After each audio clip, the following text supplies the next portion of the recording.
film Panggonan Wingit ini saya berperan sebagai Ardo. Ardo adalah seorang wartawan yang ditugaskan ke kota Semarang untuk menginvestigasi sebuah kasus pembunuhan yang terjadi di sebuah hotel. Nah, hotelnya kebetulan adalah milik dari Raina, kakak adik, dan Faye.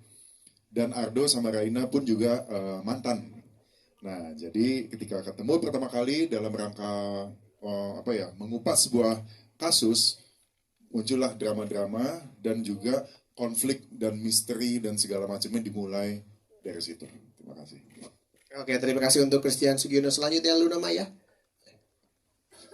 Halo, selamat malam semuanya.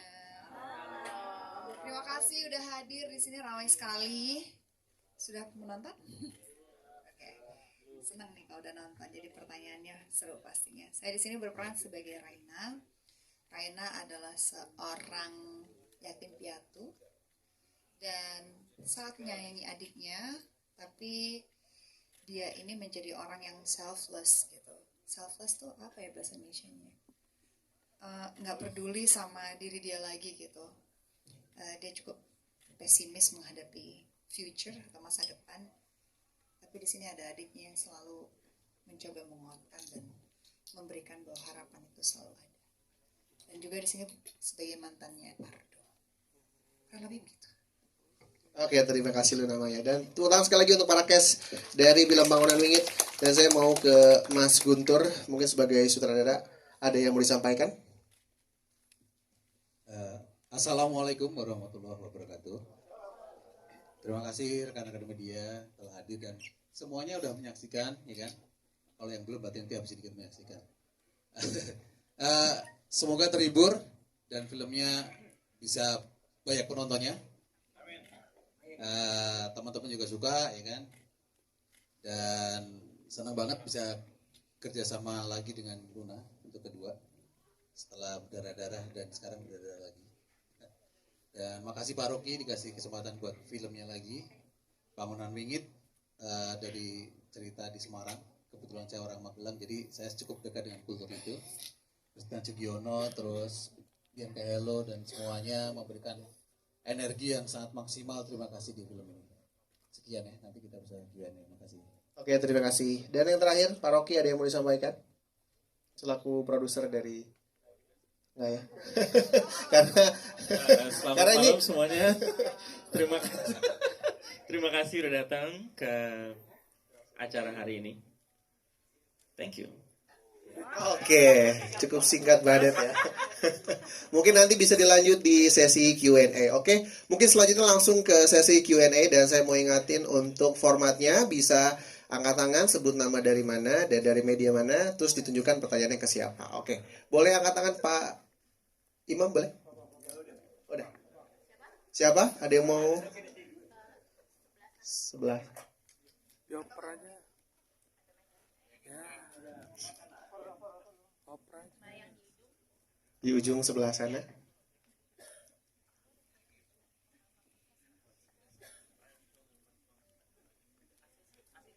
Halo, selamat malam. Saya Rahma dari Republika. Boleh berdiri, maaf. Oh iya. Terima kasih. Saya Rahma dari Republika. Tadi aku mau nanya ini sih soal apa tadi hantunya itu, mendurnya itu proses make upnya seperti apa ya? Sama boleh jelasin lagi nggak itu kelainannya seperti apa yang diderita? Terus buat Kaluna sama Mas Christian Sugiono, tadi kan ada adegan juga tuh pas di guling-gulingan di apa itu tanah kubur itu, boleh ceritain nggak sih di balik adegan itu seperti apa? Terima kasih. Oke, silakan. Mungkin Mas Guntur kali ya? Iya, menur. Kelainannya apa tuh Mas? Karakter menurut itu karakter penciptaan ya Mas Faruk ya, menciptakan albino tapi albino yang bukan biasa gitu, maksudnya albino yang super albino sih. Jadi dia merasa rendah diri dengan karakter itu, menjadi dia sensitif gitu di situ. Kalau proses Apalagi zaman dulu mungkin albino langka kali ya. waktu itu ya, tahun segitu, kita kan settingnya tahun 50-an 60-an ya waktu itu ya kayak gitu. Jadi sesuatu yang mungkin ini kayak kutukan, mungkin kayak gitu sih gitunya. Jadi kayak gue dikutuk nih gitu. Nah, ketemu satu orang yang membuat dia merasa menjadi manusia, tapi ternyata dia merasa terkhianati dan akhirnya dia oh ya benar ini kutukan kayak gitu situ. Kalau proses make upnya cukup lama itu kita sekitar 2-3 jam waktu itu. Apalagi kalau yang udah adegan dia harus dikuliti apa semuanya kayak gitu. Alhamdulillah bukan saya yang 2-3 jam. Iya, karena Luna udah pernah 4 jam. Sebetulnya itu bukan fiktif, itu based on true story di Semarang kan ya. Katanya sih hantunya seperti itu, jadi kita Jadi mencoba. albino gitu.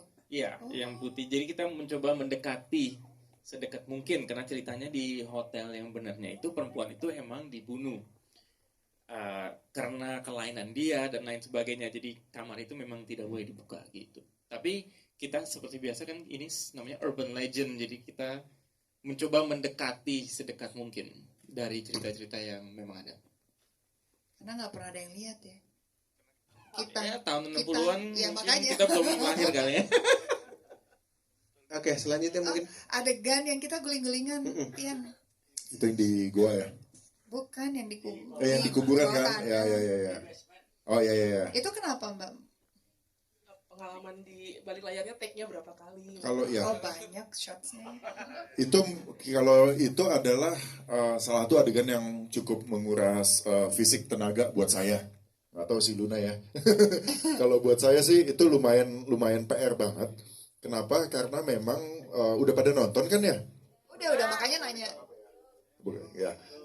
Ya pokoknya Spoiling tapi jangan ditulis ya spoiler. itu karena di situ saya berperan sebagai Ardo dan juga ada menggunakan make up dan juga di situ harus adegan action dan juga ada dialog dan juga kalau misalnya teman-teman nonton tadi adegannya ada loncat ke bawah, guling, berantem segala macam dan itu di take berkali-kali di dalam sebuah sebuah gudang ya Mas Guntur ya waktu itu ya. Setnya di sebuah gudang gudang yang udaranya itu juga ketutup dan banyak efek asap gitu. Jadi ya Sama memang banyak itu ya apa?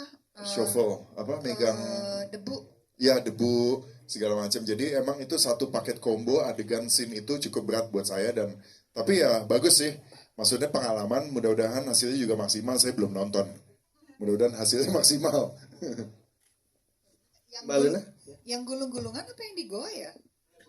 Guling-gulingan di itu. Ya itu nyambung di Nyambung, goa, tapi tapi set yang ada di Semarang. Itunya. Di goanya sendiri lumayan haunted kan itu Kalau tempatnya. di Yes. ya, Itu di Itu gua angker banget Jepang tempatnya. waktu itu. aku di Di goa ketempelan Jepang loh Mas. itu Oh, ketempelan Luna tuh. Dan minim udara sih yang jelas itu oksigen jadi Iya. lumayan. Dan kita sampai Kita pagi. dari pagi ya. Di dalam. Ya sama kayak Tian karena sebenarnya kan kalau gue Jepangnya itu kan di Bandung. Tapi set untuk yang masuk ke dalam kayak kuburan apa itu studio. Jadi memang di set gitu dan memang sama seperti Tian karena itu di dalam gudang yang tidak dipakai. Jadi kayak gudang baru jadi ya. Jadi nggak ada lantainya tuh tanah. Jadi waktu itu Berdebu banget. syutingnya yang adegan Panas. yang di liangnya itu di studio, itu harus tanah, nggak ada studio yang tanah. Jadi kita cari gudang yang memang udah nggak kepake. Jadi lembab banget ya. Jadi lumayan sih energi yang Pengap terkuras gitu sih, ya. pengap. Jadi memang Tapi itu jadinya bagus buat adegan karena memang lagi ceritanya lagi seperti ya itu gitu. Jadi memang mendukung ya. kalau emosinya jadi pas. Mungkin Ini Karena Luna sesuatu- ketempelan katanya nih. Gimana? Lun? Pak Yanto kan. oh ya, Iya, jadi ya gitulah. Jadi jam berapa ya? Jam makan malam tuh bilang kayak ada yang mendekati dan mau masuk gitu. Aku lupa kakek-kakek apa nenek-nenek lah. Akhirnya aku kayak ya udahlah, nggak apa-apa. Udah biasa. Terus jam 2:30 pagi tuh foto-foto yang kita di lasin itu loh, yang di depan gua Jepang. Foto-foto. Oke, next shot gitu ya, istirahat bentar nunggu. Lihatlah foto-fotonya itu kayak gimana. Muka aku tua banget loh. Ketempel, iya. So I look like that creature gitu. Keren ya, seru banget. Tapi ya kalau kejadian yang seperti itu aku baru pertama kali sih. Jadi akhirnya kayak kejadian dan ngalamin tuh jadi kayak pas ngeliat tuh tapi masih ada 50-50 doubt gitu loh, kayak apakah ini efek lighting, kamera, cuma mukanya Tian bener-bener nggak kenapa-napa, jernih. aku doang gitu yang kayak gitu. Jadi kayak ini benar nggak ya gitu. Tapi memang gua Jepang itu sangat sangat sangat seram, haunted. Eh, kayak apa ya, energinya tuh sangat berat gitu. Terus kadang-kadang katanya kalau ada beberapa kru gitu dengar kayak ada jalan gitu, karena kan tempat tentara dulu bersembunyi gitu. Jadi cerita-cerita kayak gitu lah. Tapi pas sama filmnya. Jadi mudah-mudahan lokasinya mendukung, setnya mendukung, jadi ceritanya juga tambah bagus gitu. Amin. Oke, baik, terima kasih. Banyak Selanjutnya, yang mau nanya nih. Ya, kenapa Mbak? Bu bisa di tolong oper aja mic-nya. Iya.